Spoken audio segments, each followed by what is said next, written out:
Ξεκινάμε όμως τη συζήτηση με ένα θέμα άκρος επίκαιρο που απασχολεί αυτές τις ημέρες και για το οποίο έχει ξεσηκωθεί ένας μεγάλος θόρυβος, ένας δικαιολογημένος απόλυτα θόρυβος, γιατί πρόκειται για τις ψηφιακές ταυτότητες και ζούμε τα τελευταία 3-4 χρόνια σε ένα καταιγισμό μέτρων ψηφιοποίησης της προσωπικής μας ζωής, με κατάργηση κάθε έννοιας ασύλου και προσωπικών δεδομένων και μάλιστα με παγκόσμια διάσταση, αλλά με την Ελλάδα να πρωτοπορεί. Θα μιλήσουμε για τις ψηφιακές ταυτότητες, που φαίνεται ότι η υπόθεση αυτή έχει και άλλες πολύ σημαντικές πλευρές. Φαίνεται δηλαδή ότι είναι μύθος το ότι είναι υποχρεωμένα τα κράτη της Ευρωπαϊκής Ένωσης, οι χώρες μέλη,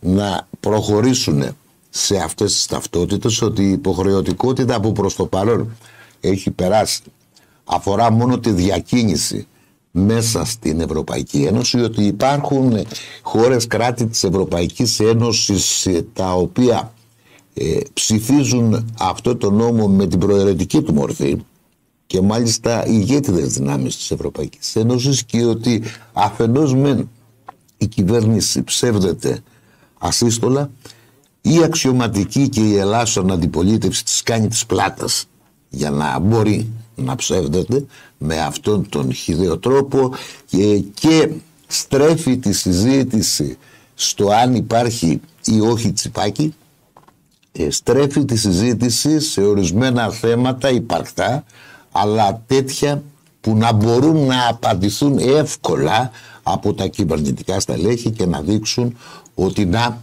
που είναι σοβαροί, να που όσοι στρέφονται εναντίον δεν έχουν δίκιο, να που πρέπει να προχωρήσουμε, να σπεύσουμε, να πάρουμε τις ψηφιακές ταυτότητες για να τις έχουμε μαζί με τον ΆΜΚΑ.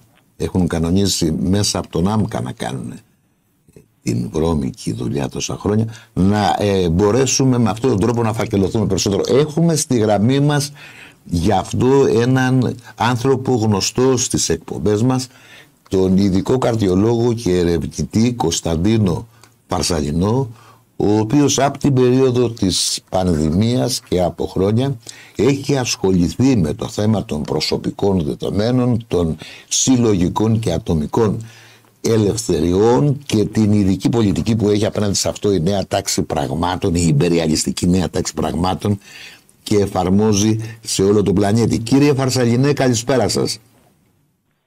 Καλησπέρα κύριε Μαντζά, καλησπέρα Παναγιώτη, καλησπέρα και σε όσους μας παρακολουθούν. Καλή αρχή στη χειμερινή σεζόν να ευχηθώ στην εκπομπή και καλή επιτυχία και στις πολιτικές σου δραστηριότητες που είναι έτσι πολύ πλούσιες. Στις πολιτικές μας γενικά δραστηριότητες εμείς λειτουργούμε συλλογικά εδώ στο κανάλι. Και εν γέννη στις πολιτικές σκέψεις, κριτικές και δραστηριότητες όλων των πολιτών, διότι η πολιτική δεν συνάδει απαραίτητα με την συμμετοχή σε ένα κομματικό σχηματισμό. Πολιτική σκέψη πρέπει να έχουμε όλοι οι πολίτες, γιατί άλλως δεν είμαστε στην πραγματικότητα πολίτες και δεν ζούμε σε κοινωνία. Μάλιστα. Κύριε Φαρσαλινέ, τι γίνεται με τις ταυτότητες? Καταρχάς, άκουγα τον κυβερνητικό εκπρόσωπο, άκουγα τον υφυπουργό εσωτερικών στρατηγικά, να το πω έτσι, συστημικά μέσα μαζικής ενημέρωσης. Υπάρχουν ορισμένα που αποτελούν τις ναυαρχίδες που βγαίνουν, λένε, για να έχουν μετά τροφή να αναπαραγάγουν τα υπόλοιπα. Να μας λένε ότι από το 2026, από τον Αύγουστο του 2026, η ταυτότητα αυτή θα είναι υποχρεωτική, χωρίς να διευκρινίζουν σε τι θα είναι υποχρεωτική. Άκουγα επίσης να λένε ότι δεν μπορεί να είμαστε εμείς η μόνη χώρα στην Ευρωπαϊκή Ένωση που δεν θα ψηφίσουμε αυτές τις ρυθμίσεις, και να στρέφουν μάλιστα την κουβέντα και στο αν υπάρχει, δεν υπάρχει τσιπάκι, αν υπάρχει καταγραφή του σημείου στο οποίο βρίσκεσαι εφόσον φέρεις μαζί σου την ταυτότητα, διότι η ταυτότητα δεν είναι κινητό για να το αφήσεις στο σπίτι, θα την έχεις μαζί σου, και αν την έχεις μαζί σου και υπάρχει τέτοιο σημείο, τέτοιος μηχανισμός για την ηλεκτρονική καταγραφή σου, τότε σημαίνει ότι θες δεν θες δηλώνεις, αν και είναι εύκολα τα πράγματα και μπορούν να σε υποχρεώσουν και το κινητό να το έχεις μαζί σου, εφόσον θα είναι απαραίτητο για τραπεζικές συναλλαγές, για εμπορικές συναλλαγές, για να μπεις στο λεωφορείο κτλ. Πείτε μας πάνω σε αυτά τα θέματα την δική σας έγκυρη, όπως πάντα, γνώμη και πληροφόρηση. Λοιπόν, καταρχάς να ξεκαθαρίσουμε κάτι, ότι όλα όσα λένε πολιτικοί, αξιωματούχοι και δημοσιογράφοι στα μέσα ενημέρωσης είναι όλα, και το τονίζω με κεφαλαία το όλα, είναι όλα ψέματα. Όλα είναι ψέματα. Και αυτό που λέω δεν είναι άποψή μου, είναι ένα γεγονός με βάση τα έγγραφα τόσο του κανονισμού της Ευρωπαϊκής Ένωσης σχετικά με τις νέες ταυτότητες, όσο και του φίλου εφημερίδας κυβερνήσεως του ΦΕΚ του Φεβρουαρίου του 2023, που έχει ανοίξει τον ασκό του αιώλου για την έκδοση όχι ψηφιακής νέας ταυτότητας, αλλά ατομικού ηλεκτρονικού φακέλου.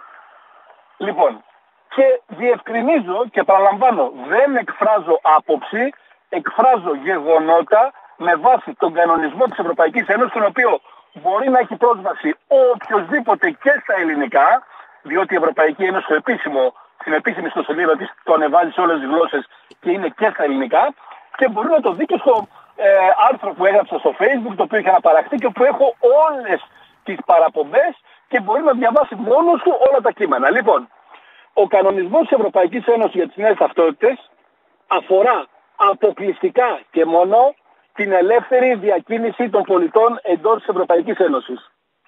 Τίποτα άλλο. Δηλαδή, το μόνο ζήτημα που θέτει η Ευρωπαϊκή Ένωση είναι ότι χωρίς μια νέα ψηφιακή ταυτότητα που πληρεί συγκεκριμένα στάνταρ, και ποια είναι τα στάνταρ αυτά, είναι τα στάνταρ του διαβατηρίου. Οπότε δεν θα υπήρχε κανένα πρόβλημα αν απλά ακολουθούσαμε αυτά τα στάνταρ. Αλλά θα εξηγήσω παρακάτω γιατί δεν ακολουθούμε μόνο αυτά τα στάνταρ και προσθέτουμε άλλα πράγματα, τα οποία δεν έχουν καμία σχέση με ταυτότητα. Αλλά εξ αρχής τονίζω, και το γράφει ο τίτλος του κανονισμού, ότι αφορά την ελεύθερη διακίνηση μεταξύ των χωρών. Δεν αφορά τίποτα εντός της χώρας. Το δεύτερο, το οποίο αναφέρεται ξεκάθαρα και μπορεί να το δει οποιοσδήποτε στον κανονισμό της Ευρωπαϊκής Ένωσης, στην εισαγωγή παράγραφος 13, είναι ότι ο κανονισμός αυτός, σας το λέω όπως το γράφει, τώρα μπορεί να μην είναι ακριβώς η λέξη γιατί δεν το έχω μπροστά μου, αλλά μπορεί να το διαβάσει οποιοσδήποτε, ο κανονισμός αυτός δεν υποχρεώνει καμία χώρα να εκδώσει ταυτότητα αν αυτό δεν προβλέπεται στην εθνική της νομοθεσία. Ούτε υποκαθιστά άλλα έγγραφα που μπορεί να χρησιμοποιηθούν για ταυτοποίηση εντός της χώρας. Με λίγα λόγια, μπορεί όποιος δεν θέλει να ταξιδέψει με ταυτότητα στην Ευρωπαϊκή Ένωση, είτε επειδή δεν θα ταξιδέψει ποτέ, και βάζω παράδειγμα τον πατέρα μου 76 χρονών, γιατί να πάει να στηθεί σε ένα κέντρο έκδοση ταυτότητας όταν δεν θα ταξιδέψει ποτέ? Ή ακόμα και όποιος θέλει να ταξιδεύει με διαβατήριο, εγώ που έχω γυρίσει όλη την Ευρωπαϊκή Ένωση, δεν έχω πάει πουθενά με ταυτότητα. Πάω με διαβατήριο, γιατί είναι και πιο πρακτικό. Διότι το διαβατήριο μπορεί να χρησιμοποιηθεί και εκτός Ευρωπαϊκής Ένωσης. Για ποιο λόγο να κάτσω να εκδώσω καινούργια ταυτότητα όταν έχω διαβατήριο? Και όταν μάλιστα 10 χρόνια θα έχει ισχύει η νέα ταυτότητα, 10 χρόνια έχει ισχύει και το διαβατήριο σήμερα, αν το βγάλει. Λοιπόν, και επιπλέον δεν υποκαθιστά και άλλα έγγραφα ταυτοποίησης, όπως είναι για παράδειγμα, και το γράφει αυτό ως παράδειγμα, το δίπλωμα οδήγησης. Υπάρχουν πάρα πολλές χώρες, είναι οι μισές, αν όχι παραπάνω, στην Ευρωπαϊκή Ένωση και στην περιοχή Σέγγεν, που είναι εντός της συνθήκης Σέγγεν, στις οποίες οι ταυτότητες δεν είναι υποχρεωτικές. Και θα σας αναφέρω μερικά παραδείγματα, επειδή εδώ παρουσιάζεται και ένα αφήγημα ότι περίπου είναι υπανάπτυκτος όποιος δεν θέλει τις νέες ταυτότητες και είναι τεχνοφοβικός και είναι παροχημένος και ψεκασμένος. Θα σας περιγράψω, θα σας πω ονόματα χωρών που δεν έχουν υποχρεωτικές ταυτότητες. Δανία, Σουηδία, Φιλανδία, Νορβηγία που είναι στη Σέγγεν, Λιχτενστάιν, Ελβετία, Γαλλία, Γερμανία, Ιταλία, Ουγγαρία. Κάποιες από αυτές τις χώρες έχουν σε αναγκάζουν να έχεις ένα έγγραφο ταυτοποίησης, αλλά σου λέει είτε ταυτότητα, είτε διαβατήριο, είτε δίπλωμα οδήγησης. η Ιρλανδία, μέλος Ευρωπαϊκής Ένωσης, δεν έχει καν τη δυνατότητα να βγάλει ταυτότητες σε έναν πολίτη. Δηλαδή και να θέλει ένας πολίτης να ζητήσει, δεν βγάζει η Ιρλανδία ταυτότητες εθνικές. Εκτός Ευρώπης, να πω δύο άλλα παραδείγματα, οι Ηνωμένες Πολιτείες και το Ηνωμένο Βασίλειο δεν έχουν ταυτότητες, ούτε προαιρετικά. Στο Ηνωμένο Βασίλειο υπήρχαν ταυτότητες οι οποίες καταργήθηκαν το 2011 και καταστράφηκαν όλα τα στοιχεία που είχαν καταχωρηθεί στο σύστημα από την έκδοση αυτών των ταυτοτήτων. Το αναφέρει επίσημη ιστοσελίδα της αγγλικής κυβέρνησης. Δεν το λέω εγώ, ούτε το φαντάστηκα. Λοιπόν, η Ελβετία, για να δούμε τώρα ποιοι είναι συνωμοσιολόγοι και ψεκασμένοι, το 2021, πριν από 2 χρόνια, έγινε δημοψήφισμα για να εκδοθούν νέες ψηφιακές ταυτότητες.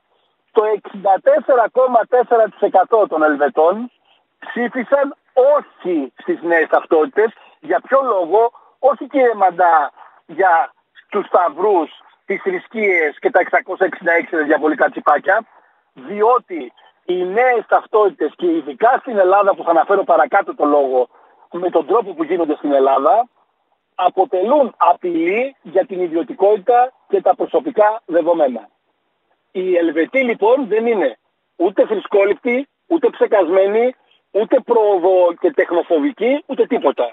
Οι Έλληνες, οι οποίοι είναι τεχνοπροσκυνημένοι και προοδοδιεγερμένοι, χαρακτηρίζουν έτσι χώρες, όπως σας είπα, που είναι και πολύ πιο προηγμένες τεχνολογικά από εμάς. Τώρα, ποιο είναι το πρόβλημα στην Ελλάδα?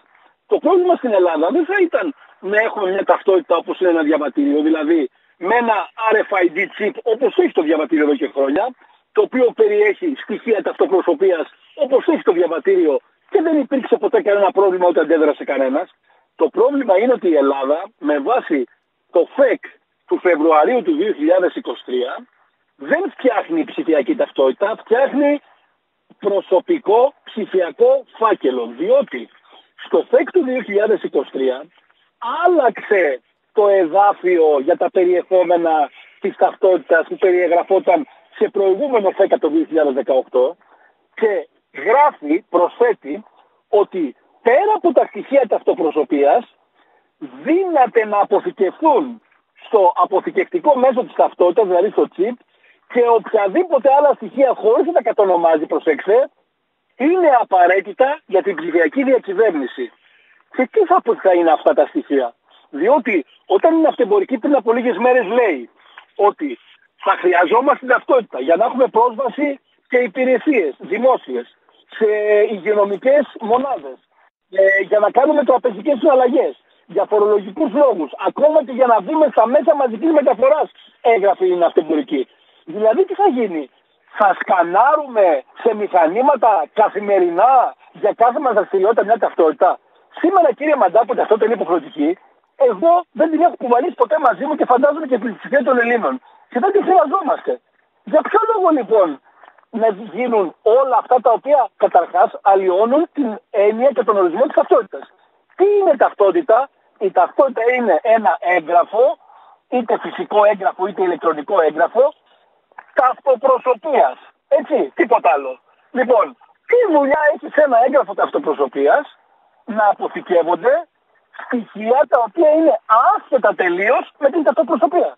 Εξηγήστε μου. Μας το εξηγήσει ένας. Δεν είναι αυτός ο ορισμός ταυτότητας. Για ποιο λόγο τη λένε ταυτότητα? Τη λένε ταυτότητα διότι θέλουν να κάνουν έναν ψηφιακό ηλεκτρονικό φάκελο και να είναι υποχρεωτικός. Διότι αν την βάφτιζαν κάρτα του πολίτη ή ψηφιακός φάκελος, δεν θα μπορούσαν να τον κάνουν υποχρεωτικό. Όταν όμως το βαφτίζουν αυτό ταυτότητα, ενώ δεν είναι ταυτότητα, και η ταυτότητα είναι υποχρεωτικά εκδιδόμενη στην Ελλάδα, όχι στην Ευρωπαϊκή Ένωση, τότε σε υποχρεώνουν να έχεις ψηφιακό ηλεκτρονικό φάκελο. Με λίγα λόγια λοιπόν, η κυβέρνηση ψεύδεται σε όλα όσα λέει, από το γεγονός ότι είναι υποχρέωση την Ευρωπαϊκή Ένωση. Το γεγονός ότι μας είπαν ακόμα ότι ο κύριος Μητσοτάκης ότι δεν έχει, λέει, η ταυτότητα. Μα πώς δεν έχει? Αυτό έχει RFID chip. Το ίδιο που έχει το διαβατήριο. Και επίτηδες, καθαρά εσκεμμένα και στα πλαίσια της κλασικής νεοφιλελεύθερης προπαγάνδας, τι κάνουν? Χρησιμοποιούν ορισμένες θρησκόληπτες, συνωμοσιολογικές και γραφικές, θα έλεγα εγώ, περιπτώσεις, και τι κάνουν? Παρουσιάζουν δήθεν ότι όποια αντίδραση υπάρχει οφείλεται σε τέτοιου είδους θρησκοληψίες και ότι όλοι όσοι αντιδρούν αυτό εκπροσωπούν. Τα ίδια ακριβώς, με λίγα λόγια, που έκαναν με την πανδημία. Και το γεγονός ότι η προπαγάνδα ακολουθεί πιστά τα χνάρια της πανδημίας φαίνεται από πάρα πολύ απλά πράγματα που έχουν γίνει τις τελευταίες 2-3 μέρες. Χθες ο κύριος Μαρινάκης, κυβερνητικός εκπρόσωπος, είπε: όλοι θα δώσουμε εμείς οι πολιτικοί το καλό παράδειγμα με το να βγάλουμε πρώτοι ταυτότητες όπως κάναμε με τα εμβόλια. Ακούσε τι είπε. Το δεύτερο. Θα έχουμε τους πολιτικούς αρχηγούς, όπως έδειχναν τον Μπρατσάκη, τώρα να πηγαίνουν να κάνουν την υπόκληση για την ταυτότητα. Ανοησίες. Όλα. Μιλάμε για σύστημα προπαγάνδας που αντιγράφει πλήρως αυτά τα οποία έκανε την πανδημία. Και οι ψεκασμένοι, οι γραφικοί είναι αυτοί που δεν θέλουν και εμείς για να... Πρωτοσέλιδο των νέων, Κυριακή Δευτέρα ήταν, αν θυμάμαι καλά, έλεγε ταυτότητες όπως εμβόλια. Προσέξτε, θεσπίζουν 367 κέντρα έκδοσης ταυτοτήτων. Τα ονόμασα στο Twitter χαριτολογώντας κέντρα ταυτοτισμού κατά τη στοιχεία με τα κέντρα εμβολιασμού. Και μάλιστα χαριτολογώντας έγραψα το επόμενο που ακολουθεί είναι τεστ ταυτοποίησης 2 φορές την εβδομάδα για υπαλλήλους του δημοσίου και ιδιωτικού τομέα. Και αναστολές. Αυτοταυτοποίησης. Ναι, τεστ αυτοταυτοποίησης στα σχολεία και θάρρος ταυτότητας για είσοδο σε εστίαση, διασκέδαση και καταστήματα λιανικής, όπως έγινε με τα εμβόλια. Το οποίο θα γίνει, διότι προσέξτε, όταν βγαίνει ο κύριος Μπαλάσκας και λέει θα χρειάζεται ταυτότητα για να αγοράσει μέχρι και σπίρτα και ξύλα, ακόμα και αν ανεβεί στο βουνό. Όταν σου λένε για να έχεις πρόσβαση σε υπηρεσίες, για να κάνεις τραπεζικές συναλλαγές μέσα μετακίνησης μεταφοράς που έγραφε η ναυτεμπορική, πρέπει να έχεις ταυτότητα. Τι σημαίνει αυτό? Σημαίνει ότι θα γεμίσει ο τόπος με ψηφιακά μηχανήματα που θα πρέπει να σαρώνεις την ταυτότητα για να αποκτήσεις ή για να σου στερήσουν πρόσβαση σε υπηρεσίες, σε χώρους, σε αγαθά και σε δικαιώματα γενικότερα. Με λίγα λόγια, θα είμαστε με μια ταυτότητα στο χέρι, και αυτό δεν θα γίνει αύριο, θα γίνει μέσα στα επόμενα χρόνια, διότι μην τους έχετε για ανόητους να μην ξέρουν ότι αυτά δεν μπορούν να τα εφαρμόσουν από τη μια μέρα στην άλλη και ότι θα υπάρχει αντίδραση. Κάνουν το απαραίτητο μασάζ στην κοινωνία. Αυτό που λέμε μασάζ στην κοινωνία είναι το παράθυρο του Όμπερτον, δηλαδή τα συζητάμε σιγά σιγά και προσθέτουμε σιγά σιγά πράγματα και στο τέλος, χωρίς να το καταλάβεις, σε έχουν βάλει σε μια ψηφιακή φυλακή ολικού φακελώματος και σε αναγκάζουν να χρησιμοποιείς αυτό το φάκελο ό,τι κι αν κάνεις. Από το πιο απλό μέχρι το πιο πολύπλοκο. Υποχρεωτικά, επαναλαμβάνω.